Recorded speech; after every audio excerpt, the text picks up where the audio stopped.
Y este programa llega a ustedes a nombre del Banco de Venezuela, porque el mayor valor eres tú. Rebeldía antiimperialista. 11, 12 y 13 de abril. Los que quieran patria, vengan conmigo.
Muy buenos días, tengan todas y todos bienvenidos como siempre a su programa Café en la Mañana, hoy 12 de abril del año 2024. Arrancamos presentándoles a ustedes imágenes de lo que fue esta gran actividad desarrollada el día de ayer por parte del jefe de Estado venezolano, el lanzamiento de la gran misión Movimiento de Movimientos Josefa Joaquina Sánchez, Movimiento de Mujeres. ¿Cómo está, señor Caballero? Muy buenos días. Muy bien, muy bien. Bueno, efectivamente se ha llevado a cabo lo que fue el lanzamiento de esta gran misión y el jefe de Estado ha ratificado, ¿no?, la política del Estado venezolano dirigida a la mujer venezolana, a la mujer luchadora, a la mujer resiliente, que, bueno, ha salido adelante y ha sabido sortear, ¿no?, lo que ha sido los efectos de estas más de 900 medidas coercitivas contra el país. Por cierto, un escenario muy bonito, muy colorido, de muchísimas consignas, que además reúne una gran diversidad de mujeres, ¿no?, de cada uno de los sectores del desarrollo nacional.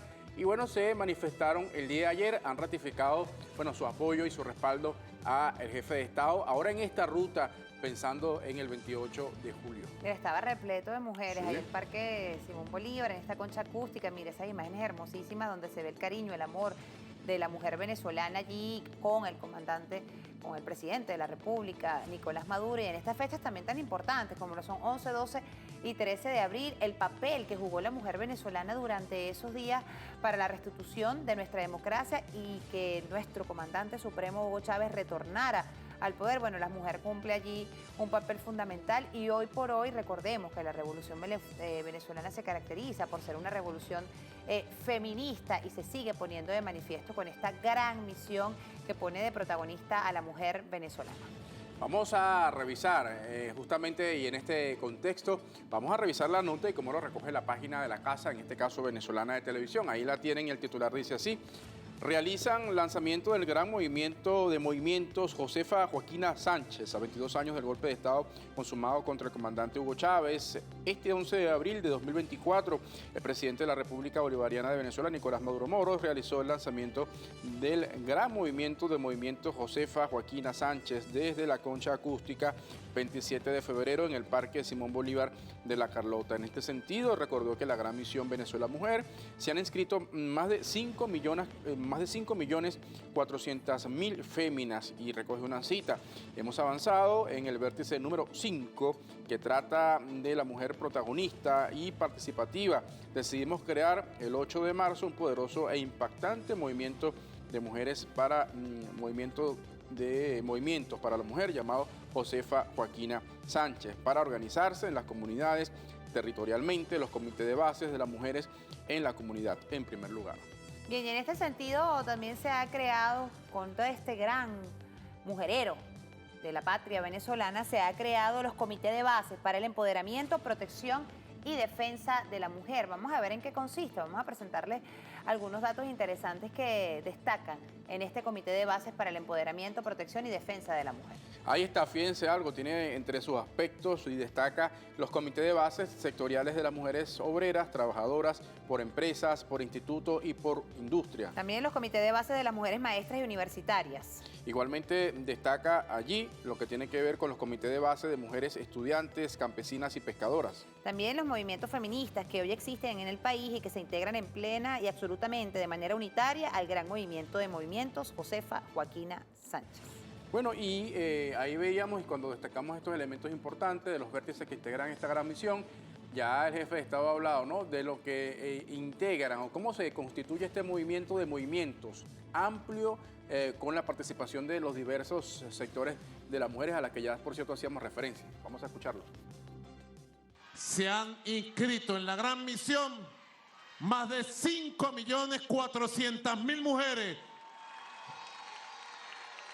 que han dado su voto de fe, de esperanza en la gran misión Venezuela Mujer.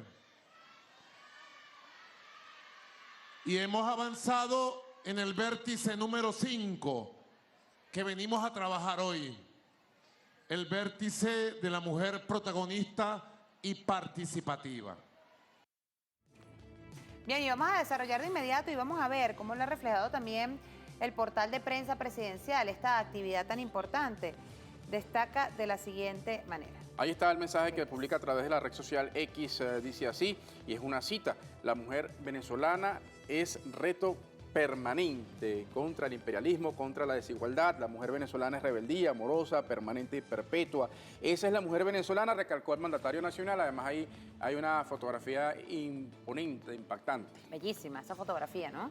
Que da cuenta la gran cantidad de mujeres que se encontraban ayer allí en el Parque Simón Bolívar, en esta concha acústica, acompañando al jefe de Estado venezolano. Bueno, fíjense, la mujer venezolana en la Revolución Bolivariana desde la llegada del comandante Chávez ha sido protagonista en el quehacer político, económico, social, cultural, deportivo en nuestro país. Vamos a revisar algunos de esos datos interesantes, ¿no? ¿Cuál ha sido el papel de la mujer venezolana en estos últimos tiempos? Lo tenemos allí. Sí, ahí ven, vamos a hacer un repaso quizás de los últimos tiempos, los últimos años. En el año 2017, por ejemplo, se decretó el 25 de octubre como Día del Socialismo Feminista. El 62% de las jefaturas de las unidades de batalla Bolívar Chávez, las VC, las asumieron las mujeres. El 80% de las jefas de calle son mujeres. El 72% de los jefes o de las jefas de comunidad electas son mujeres. 43% de los diputados de la Asamblea Nacional son mujeres, diputadas también. 70% de la matrícula universitaria nacional está conformada por mujeres. Y el 80% de los CLAP son dirigidos por mujeres. Ya habíamos dicho esta cifra, la reiteramos: 5.419.000 mujeres se han registrado en la gran misión Venezuela Mujer. Existen más de 200.000 comités territoriales y sectoriales para proteger a la mujer. Y yo diría aquí también, en el campo político, hay que, y cómo no decirlo, destacar, claro, la sí. inclusión. Hay una ley que tiene que ver con la inclusión, la paridad. Ahí se ha hecho un trabajo importante que además ha contado con el apoyo de todos los sectores, sectores de oposición, sectores que apoyan a la revolución, y eso ha sido una batalla, bueno, bien interesante, que por cierto de eso también nos puede hablar nuestra invitada el día de hoy. Así es, y adicional a eso, los cargos que ocupan actualmente la mujer venezolana, vamos a hablar en el aspecto político, ¿no? Vemos cómo tenemos a una vicepresidenta, mujer, cargos de ministras que lo han asumido la mujer venezolana, de diputadas, de presidentas de instituto, en fin, un protagonismo importante ha tenido la mujer venezolana, repetimos, desde la llegada de la Revolución Bolivariana con el comandante Chávez, y lo mantiene hoy por hoy el presidente de la República, Nicolás Maduro, porque sabe lo que representa la mujer venezolana para el pueblo venezolano, para todas y todos los venezolanos. Entonces, bueno, se le da esa importancia que reviste, esa importancia que tiene allí. 11:10 minutos de la mañana, señor Caballero. Es importante, vamos a estar bien pendientes porque hay muchas actividades el día de hoy, 12 de abril. Bueno, hoy fue el día en que, bueno, el pueblo venezolano estaba así como que, bueno, no... ¿Qué hacemos? ¿Qué pasó? ¿Qué pasó aquí? Pues todo fue así muy rápido e inesperado. Hay información sobre todo por este día, porque fue el día del asedio a la Embajada de Cuba. Claro, se genera información importante, se hace un recordatorio, un recuento de lo que fue allí. Vamos de inmediato precisamente a la Embajada de Cuba, que hace 22 años había sido asediada por la derecha venezolana. Ahí está. A su diplomático, en este caso. Así es, de inmediato establecemos este contacto desde la Embajada de Cuba en la República Bolivariana de Venezuela, conmemorando los 22 años del asalto fascista a esta embajada con el golpe del 11, 12 y 13 de abril del año 2002. Dos pueblos hermanos unidos por el pensamiento de acción del libertador Simón Bolívar, de José Martí, pero además de los comandantes Hugo Chávez y del comandante Fidel Castro. De inmediato escuchamos al diputado a la Asamblea Nacional, Jesús Faría. La Revolución Cubana, que siempre ha sido un símbolo de libertad y de lucha antiimperialista. Y aquí se vivieron momentos dramáticos que expresan la valentía de un pueblo y dramáticos que expresan la profunda solidaridad y firmeza del pueblo cubano con la revolución bolivariana, así podríamos decir también con todas las revoluciones del mundo. Y un momento donde se expresó la unidad de la revolución cubana y de la revolución bolivariana. Esta fue una trinchera de lucha, una batalla dura que se dio por varios días, en términos muy intensos. Y como les decía, aquí hubo un epicentro de la resistencia, un epicentro de la dignidad. Se ha dicho ahora recientemente que está en juego el derecho internacional por el asedio y las violaciones que ocurren en contra de las sedes diplomáticas, a la luz de lo que ocurrió en Quito, también ocurrió aquí en Venezuela, pero también nuestras sedes diplomáticas, como lo recordaba el camarada Diosdado, recientemente han sido violentadas en todos los continentes, en numerosos países. Pero lo que se vivió aquí fue algo singular, porque fue en un momento de grandes definiciones. El comandante Chávez estaba prisionero, había grandes incertidumbres, el pueblo revolucionario y las fuerzas del chavismo estaban preparando la contraofensiva que se desplegaría a partir del 13 de abril y aquí en la embajada cubana, un gran momento de tensión. ¿Quiénes fueron los protagonistas de esto? Acá, en la embajada cubana, territorio cubano. Bueno, obviamente los héroes de la resistencia cubana y por otra parte las fuerzas del fascismo. No nos olvidemos que cada revolución genera su propia contrarrevolución. Y al frente de esas fuerzas están los fascistas, que son los mismos que hoy están promoviendo golpes de Estado, invasiones, incendiar el país. Y son los mismos que en todo el planeta, bueno, hacen todo lo posible por doblegar a revoluciones tan dignas como la Revolución Cubana. Lo que ocurrió hace 22 años tiene una conclusión y tiene un mensaje muy claro. Nada tan poderoso como la unidad de los pueblos para defenderse frente al imperialismo, que siempre atenta en contra de la independencia y en contra de los procesos revolucionarios. Nada tan puro y tan sólido, nosotros lo llamamos el internacionalismo proletario, los comunistas, pero llámelo como quieran, la solidaridad internacional. Una fuerza poderosa, más poderosa que el mayor imperio que ha existido en la historia de la humanidad. Me estoy refiriendo a los Estados Unidos.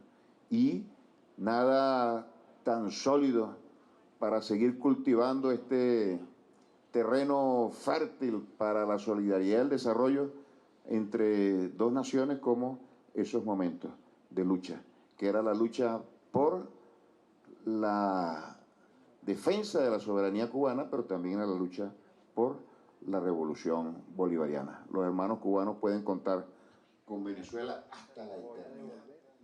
No solamente por Así es, hasta ahora estamos escuchando al diputado de la Asamblea Nacional, Jesús Farías, recordando el asalto fascista a la embajada cubana y también recordaba cómo se ha violado reiteradamente el derecho internacional por parte del gobierno de Estados Unidos y sus aliados en Latinoamérica. Recordaba cómo recientemente fue asaltada la embajada de México en Ecuador por parte del presidente Daniel Noboa, pero además también recordaba cómo han sido asaltados en otros momentos la embajada de nuestro país, de Venezuela, en Estados Unidos, en Colombia, en su momento momento, hace unos años, cuando se intentó imponer un gobierno de facto. Es la información que se genera a esta hora acá en la Embajada cubana. Nosotros regresaremos cuando se genere una nueva información. Por ahora regresamos al estudio. Adelante. Bien, amigos, escuchaban a nuestro compañero Juan Pablo Palma de esta información que se está generando a esta hora desde la Embajada de Cuba. 22 años antes, es decir, hace 22 años, mejor dicho, fue asediada por la derecha venezolana en este golpe de Estado. Hoy por hoy se sigue reivindicando la labor que cumple nuestra hermana Cuba aquí con nosotros en Venezuela. Y hay mucha información el día de hoy. Miren, vamos a presentar a nuestra invitada, María León. Con ella venimos, pero luego de la pausa, la Leona de Chávez estará con nosotros porque vamos... Mucho que contar. Mucho que hablar en esta fecha sobre todo. Vamos a ir a la pausa y nos vamos a ir a la pausa con un material que hicimos con los productores de café. Los productores de café, Venezuela sigue avanzando. Con ese material nos vamos a la pausa. Eso fue en Barquisimeto, en el marco de la feria. Barquisimeto huele a café. Y venimos ya con nuestra invitada, la Leona de Chávez.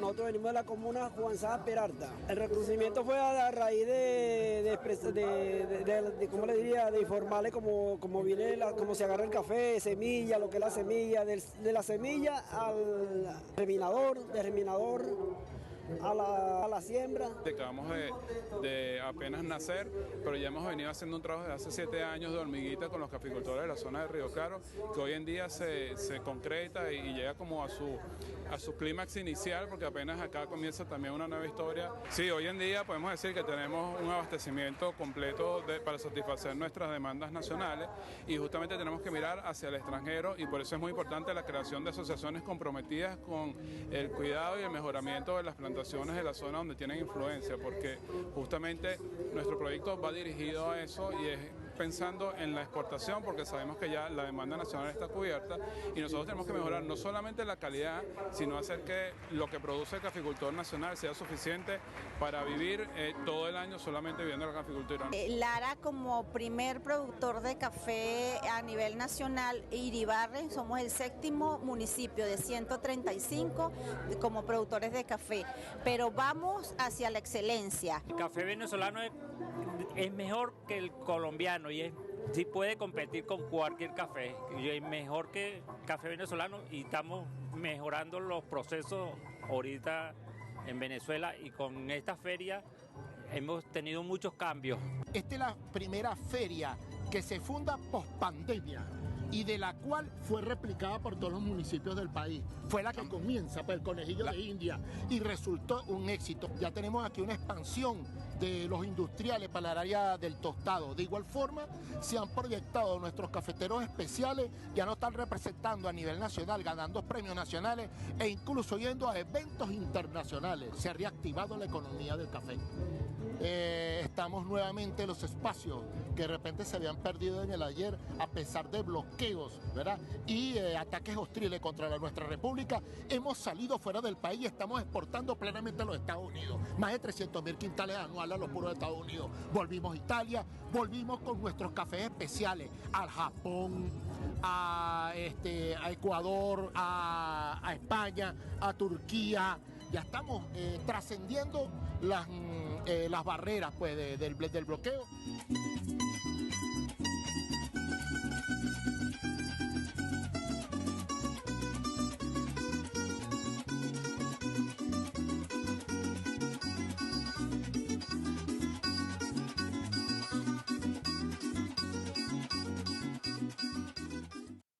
Bueno, no nos hemos ido. Bonito trabajo. Así es. A esta hora, amigos, 11:19 de la mañana, vamos a retornar nuevamente a la Embajada cubana. Continúa desarrollándose allí la actividad. Hace su intervención el diputado Pedro Infante. Cada quien en una lucha.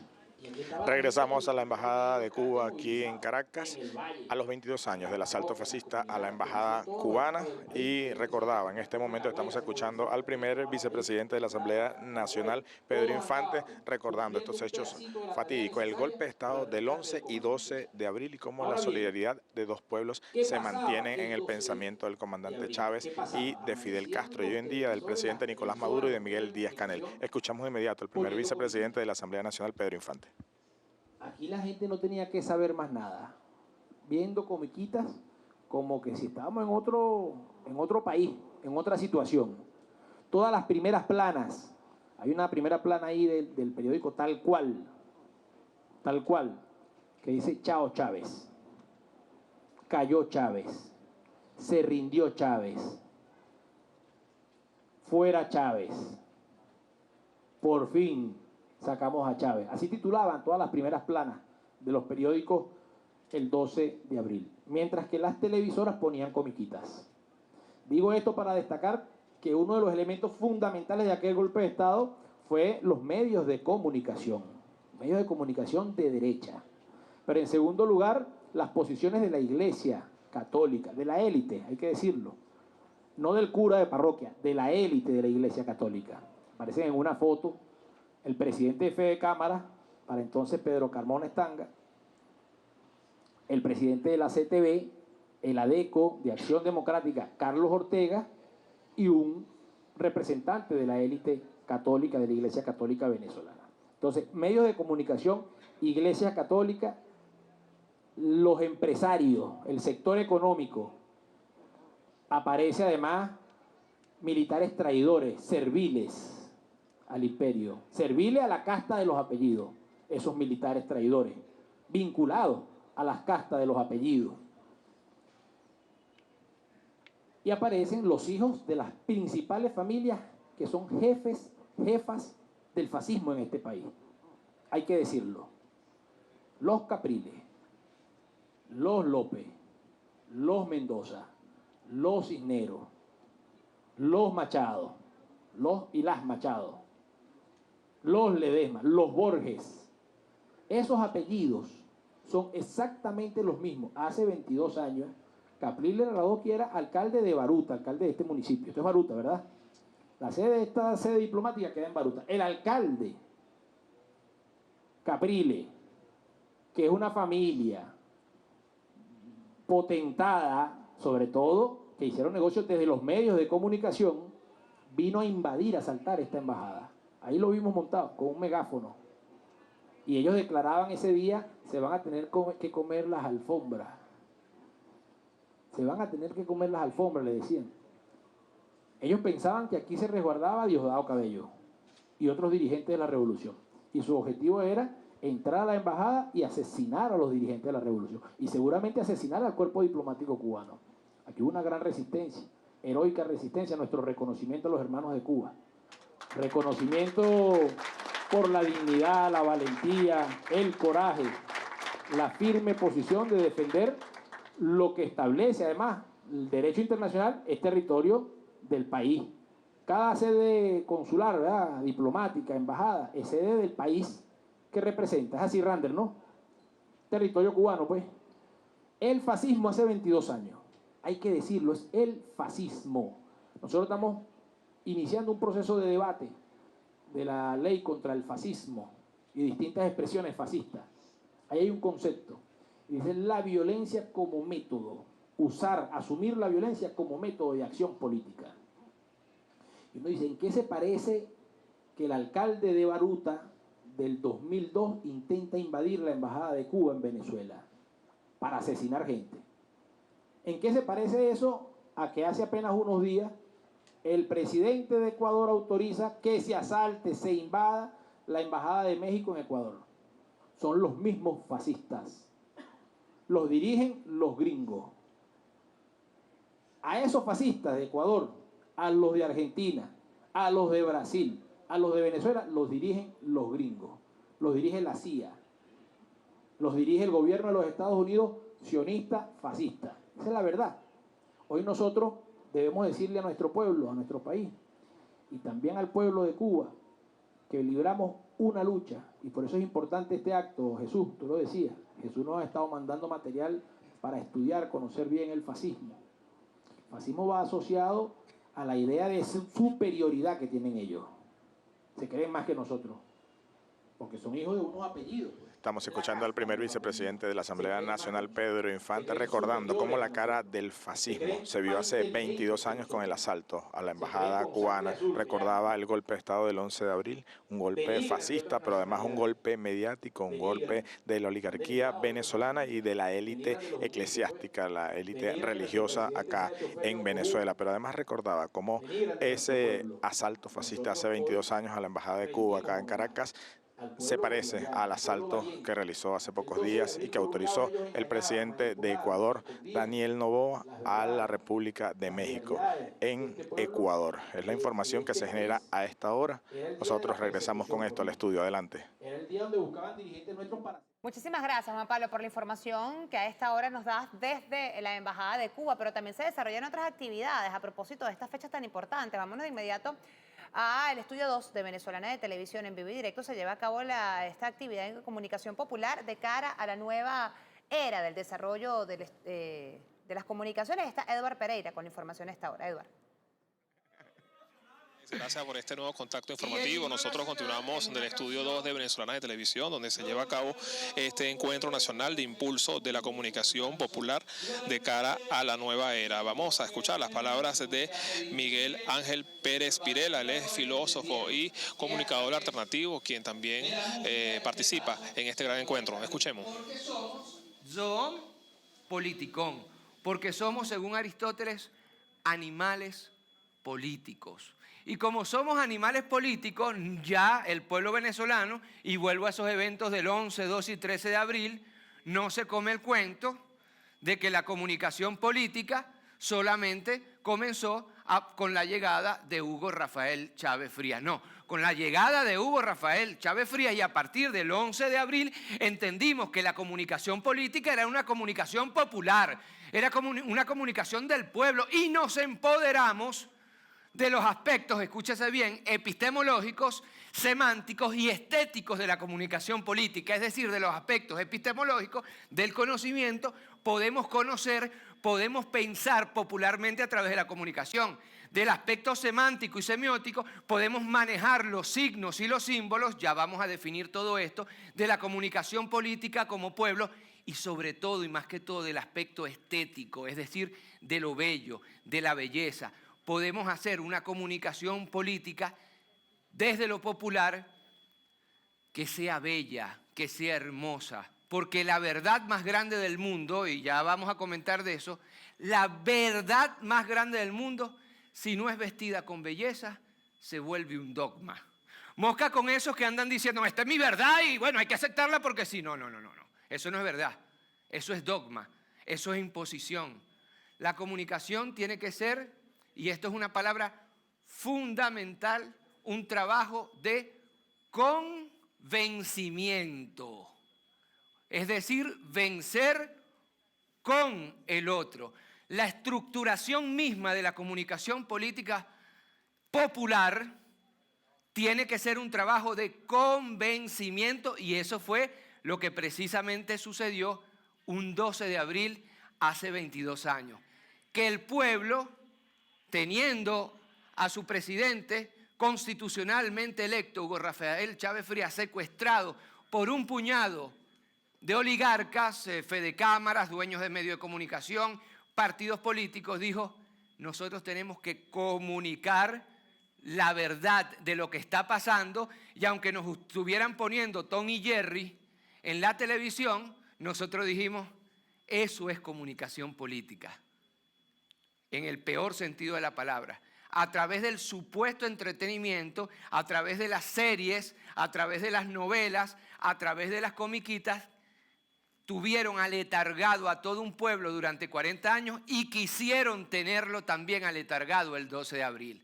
Y yo diría que el 12 de abril, en términos de marketing político, que Mosca debe ser estudiado en universidades nacionales e internacionales, el pueblo venezolano demostró cómo se hace comunicación política desde las bases. Ahora, aquí tenemos que dar un salto cuántico en la reflexión. ¿Por qué? Porque de alguna forma durante ese 11, 12, un día como hoy, y 13 de abril, el pueblo venezolano y el pueblo en general tenía la posibilidad de ir, por ejemplo, a la vieja Globovisión y decir queremos a nuestro presidente. Tenía, por ejemplo, la posibilidad de ir a Venevisión y decir, hey, queremos a nuestro presidente. Podía ir al Nacional. Pero ¿saben qué? En esta época del 2.0, que yo la considero una época de dictadura de la comunicación global, hoy día quienes manejan la comunicación ya no son los medios tradicionales, ya no es la prensa escrita, ya no es incluso la televisión, ya no es la radio. Ahora gran parte del flujo informativo y comunicacional pasa por el 2.0, pasa por las redes sociales. ¿Y dónde va uno a reclamar en una red social? En Silicon Valley, es decir, allá en Los Ángeles, allá en California. Ahora, y vimos el ejemplo de Telesur, te bloquean una cuenta como la de YouTube. De televisión, palabras de Miguel Ángel Pérez Pirela, filósofo y comunicador popular, durante esta ponencia denominada Encuentro Nacional de Impulso de la Comunicación Popular de cara a la nueva era. La importancia de las herramientas 2.0 y la comunicación política desde las bases. Nosotros con esta información retornamos a los estudios. Adelante. Bueno, se desarrolla este foro de la comunicación en el marco de lo que es estos 22 años, del 11, 12 y 13 de abril. Vamos y retornamos nuevamente ahora a la Embajada de Cuba. Adelante. También este libro de nuestro hermano ex embajador acá en ese momento. Así es, continúa el acto de desagravio a la Embajada cubana, 22 años del golpe del 11 y 12 de abril del año 2002, cuando se mostró el verdadero rostro del fascismo, cómo Estados Unidos planificó y organizó el golpe de Estado acá en Venezuela. De inmediato escuchamos palabras del excelentísimo Dagoberto Rodríguez, embajador de Cuba en la República Bolivariana de Venezuela. Y por la amenaza y el peligro que se cernía sobre la embajada, sino se estaba pensando en el peligro que se cernía sobre Venezuela y sobre nuestro continente, caso que esas hordas fascistas pudieran triunfar. Mientras afuera se escuchaban todo tipo de improperios, muy propios precisamente de aquellos que solamente saben odiar, buscar venganza, adentro nuestro personal estaba preparado para enfrentar al precio de sus vidas la defensa no solamente del derecho internacional, el derecho de este enclave, sino sobre todo acompañar al pueblo venezolano en esa lucha por sus aspiraciones, por su futuro. Y mientras ellos repetían esos improperios, acá en esta edificación lo que se escuchaba eran las notas del himno nacional, como manifestación de esa disposición a entregar lo más importante al ser humano, que es su vida, en defensa de ese ideal. Yo quiero significar que esos días, bueno, ya había empezado desde antes, ¿no? Desde el día 9 de abril, cuando empezaron los rumores, supuestas alegaciones de que estaban saliendo armas desde la embajada, y después posteriormente en los días donde se hablaba que el capitán Diosdado Cabello, Iris Varela, el compañero Nicolás Maduro se encontraban en la misión que comienza a acrecentarse, pero ya no solamente había una gran preocupación en Cuba por lo que estaba aconteciendo acá en la embajada, sino también por los sucesos que se estaban dando.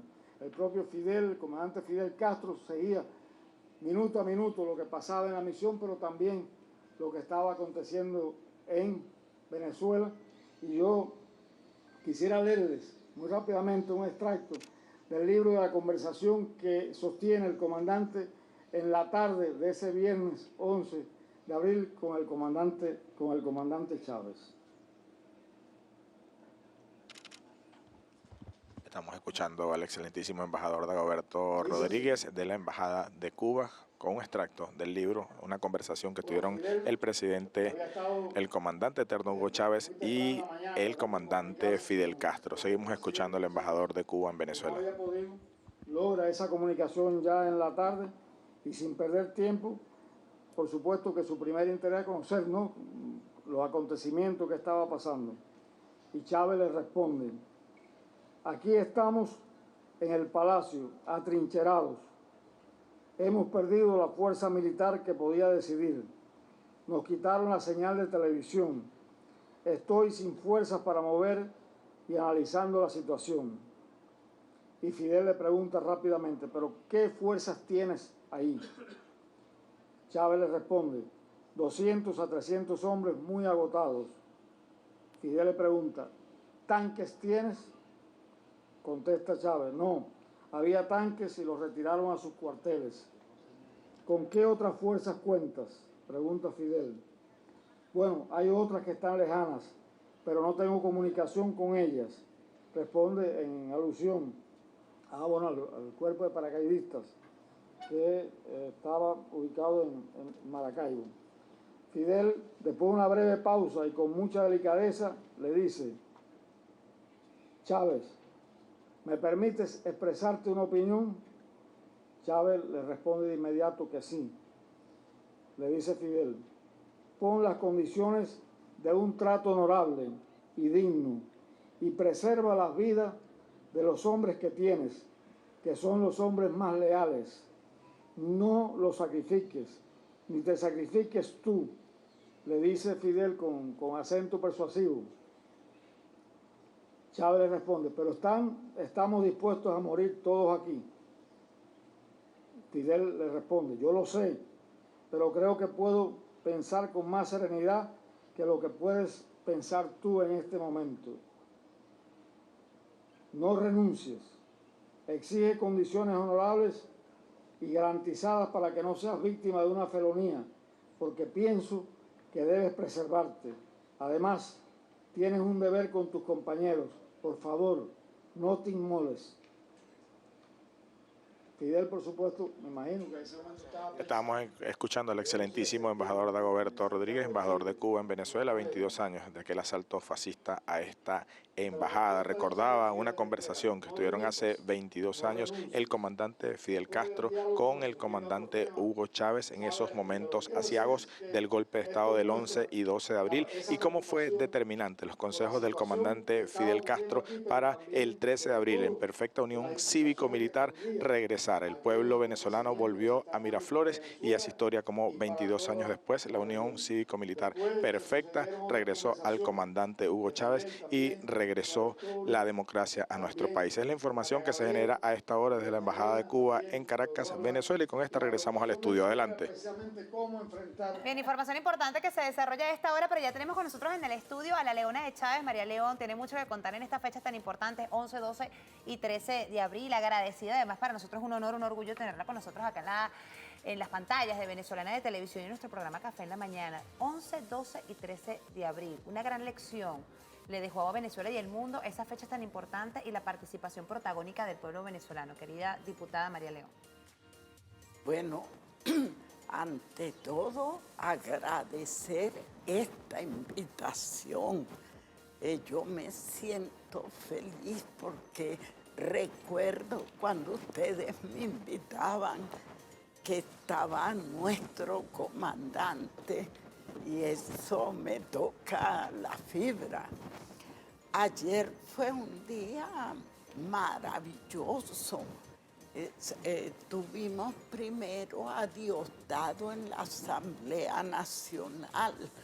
Para mí fue muy enriquecedor porque Diosdado Cabello y Suárez Chorio, que lo tenía a mi lado, hablaban de lo que ellos estaban haciendo el 11, que nosotras y nosotros no sabíamos porque estábamos en la tarima frente a Miraflores, que la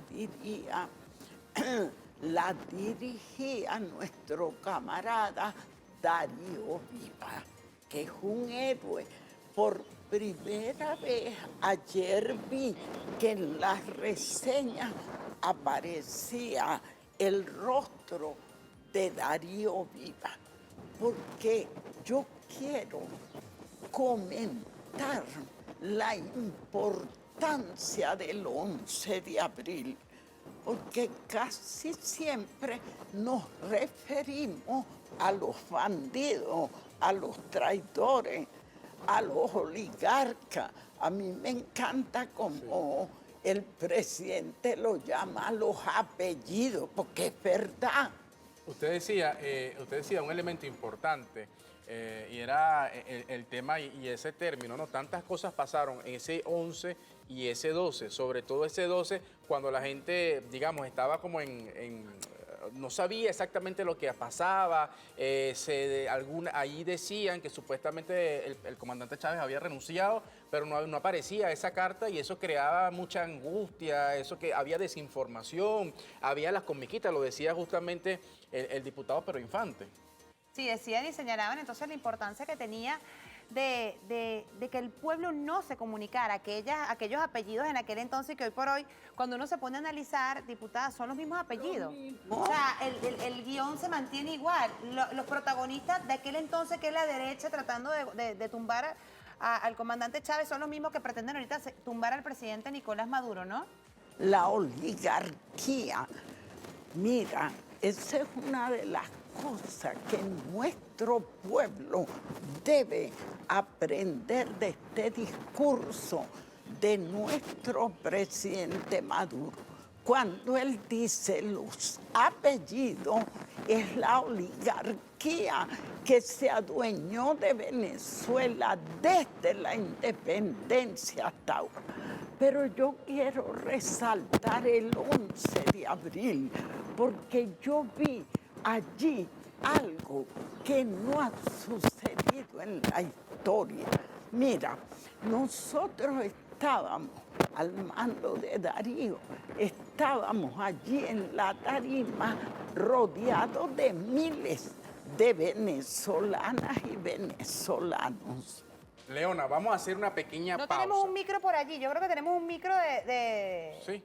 Claro, tenemos un micro precisamente para recordar esos días tan importantes del 11, 12 y 13 de abril. Vamos a presentarles ese micro para que ustedes vean un histórico, ¿no?, de lo que es ese 11, 12 y 13 de abril. Vamos a presentarlo. ¿Lo tenemos allí?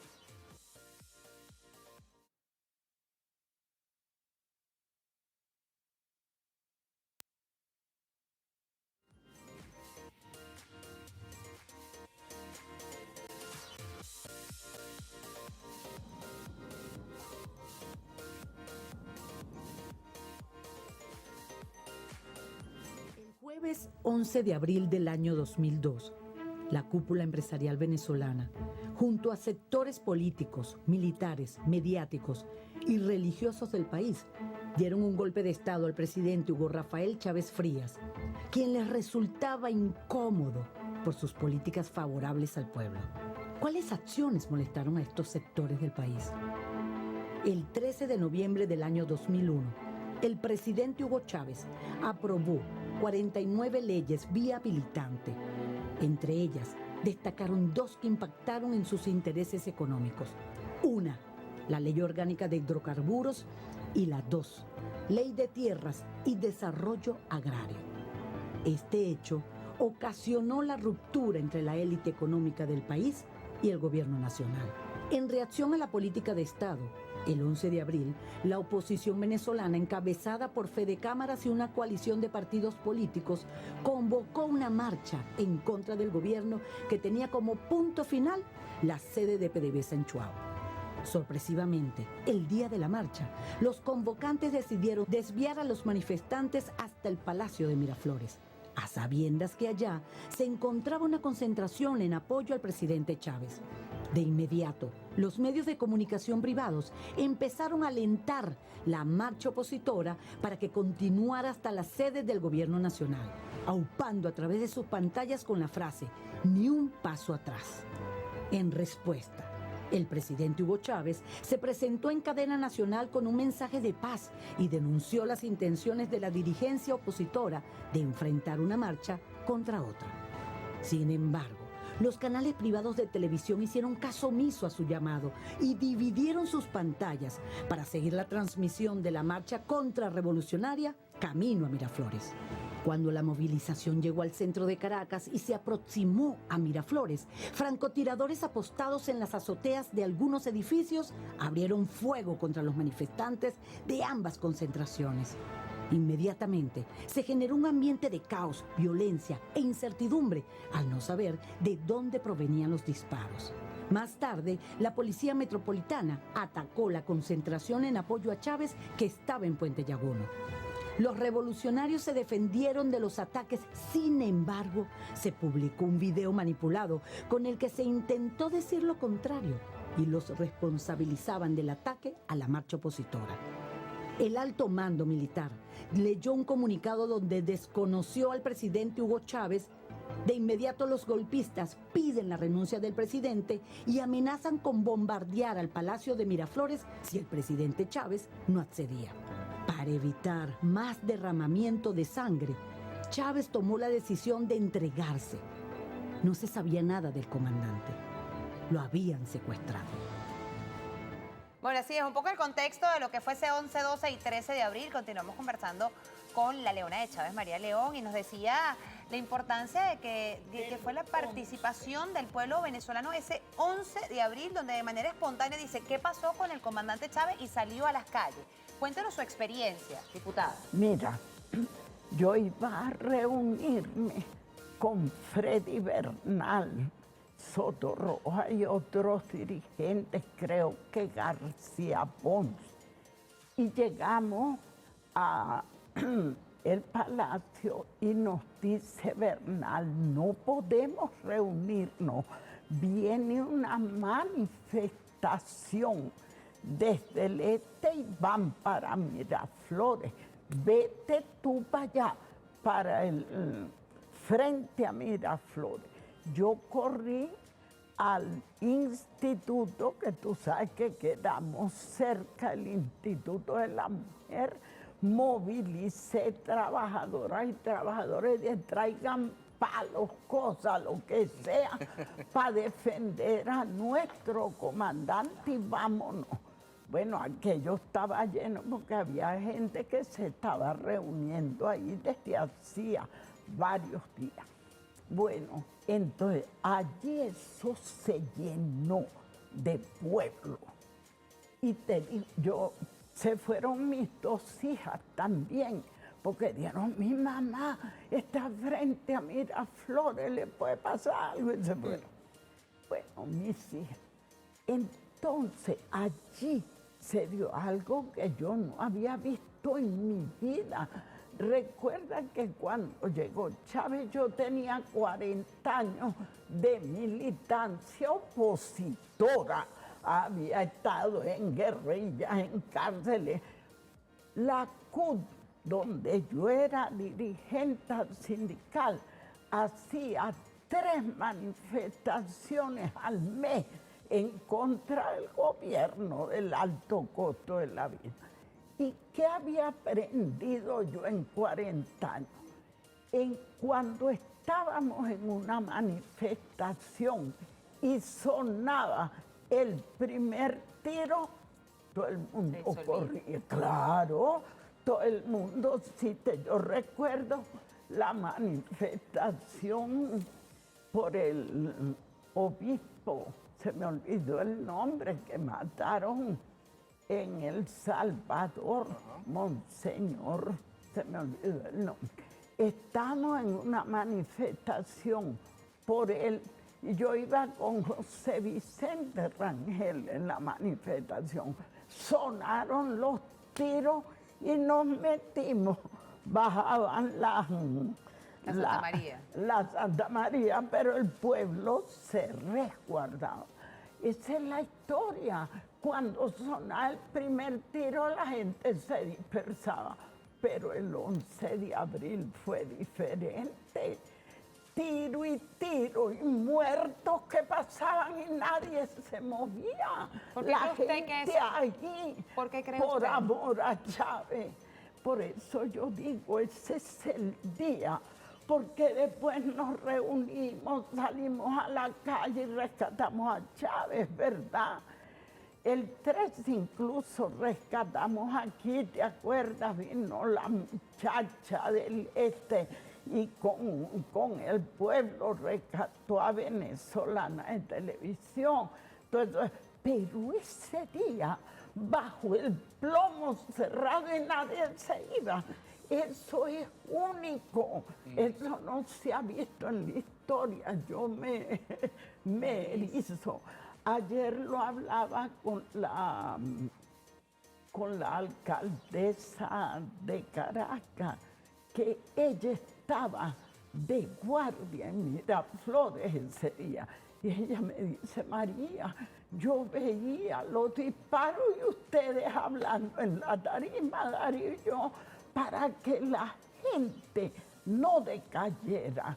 Entonces, lo que yo te digo, yo no he visto en la historia una manifestación de amor a su líder, Hugo Chávez, como la que dio el pueblo de Venezuela el 11 de abril. Para mí es el día del amor a Hugo Chávez. ¿Qué decir de un día como hoy, hace 22 años? Aquella noche, aquel 11 de abril fue muy largo, la madrugada, pasaron muchas Terrible, cosas. muy largo. Se autoproclamó Carmona, a todas las situaciones, ¿no? Que supuestamente Chávez había renunciado, pero esa carta no aparecía.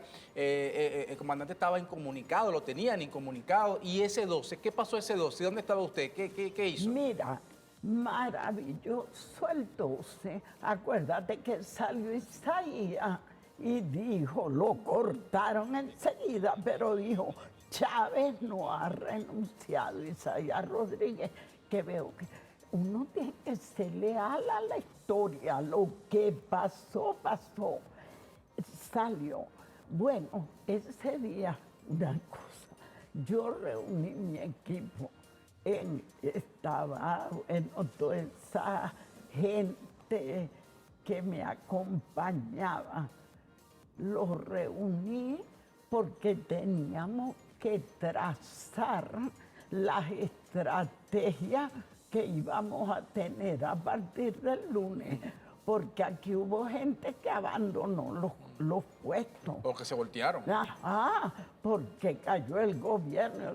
Nosotras reunidas, y de ahí nos sacarán, nos arrastrarán, pero nosotros no abandonamos. Y mi equipo estaba ese día fortalecido y se fue a sus barrios. Después vinieron con la gente que se movilizó desde los barrios, porque la movilización ese día fue estremecedora. La gente empezó a bajar, a reaccionar. Y luego con eso, la carta de nuestro comandante, yo no he renunciado. Todos son elementos que coadyuvaron a esa movilización general que hubo ese día.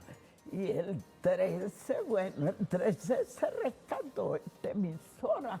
Es una cosa que hay que decirlo.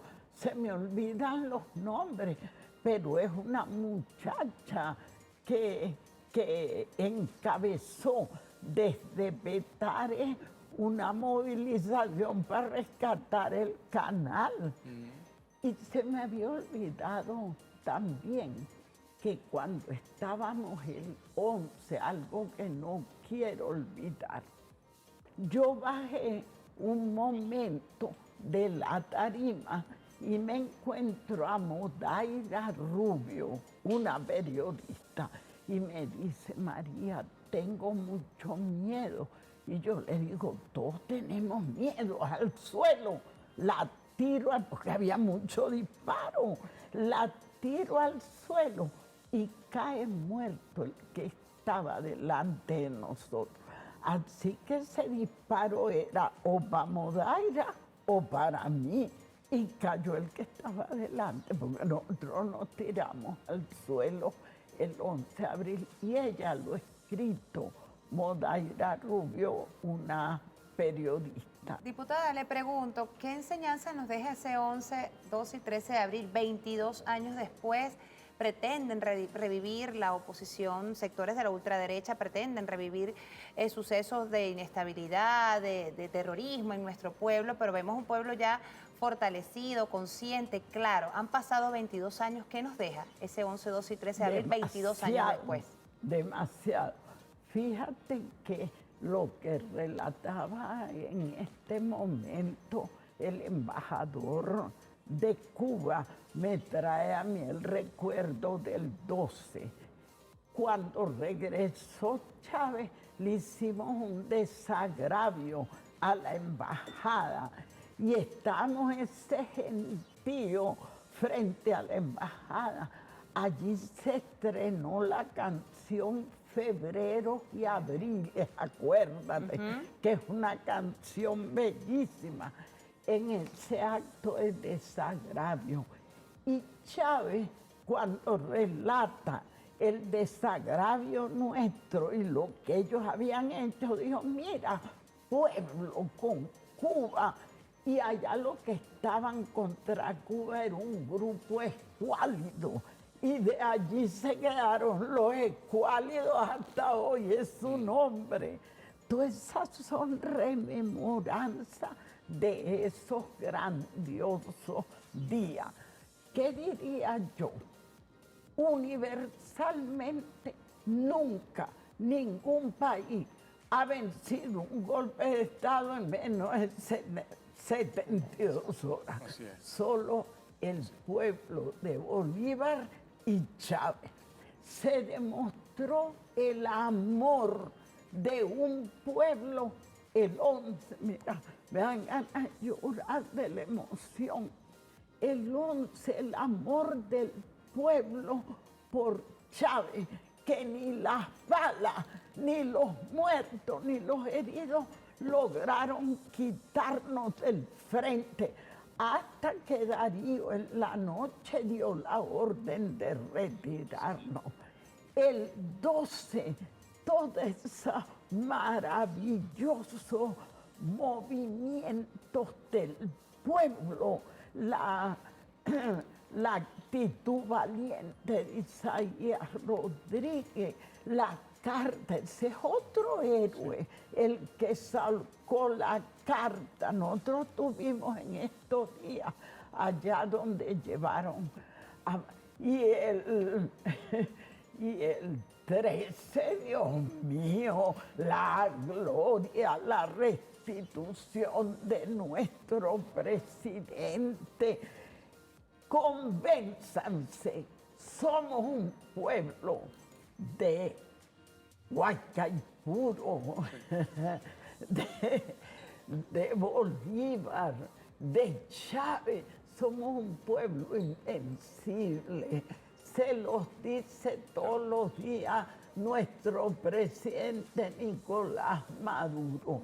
No han podido ni podrán con nosotros. Excelente, gracias, diputada. La Leona de Chávez. Mira, qué orgullo haber tenido aquí a la Leona de Chávez con nosotros en esta fecha tan importante. Muchísimas gracias, diputada María León. Gracias por haber estado con nosotros aquí en nuestro programa. 11:58 minutos de la mañana, nos tenemos que despedir. Bien atentos a todas las informaciones que se van a estar desarrollando 11, 12 y 13 de abril, a propósito de estos 22 años donde se conmemora y se le da un justo lugar al pueblo venezolano. Nos despedimos siempre con una sonrisa. El cobra bien le va bien. Será hasta mañana. Pasen todos una feliz... mañana no, el lunes. Feliz viernes para todos. Chao, cuídense. Rebeldía antiimperialista. 11, 12 y 13 de abril. Y este programa llega a ustedes gracias al Banco de Venezuela, porque el mayor valor eres tú.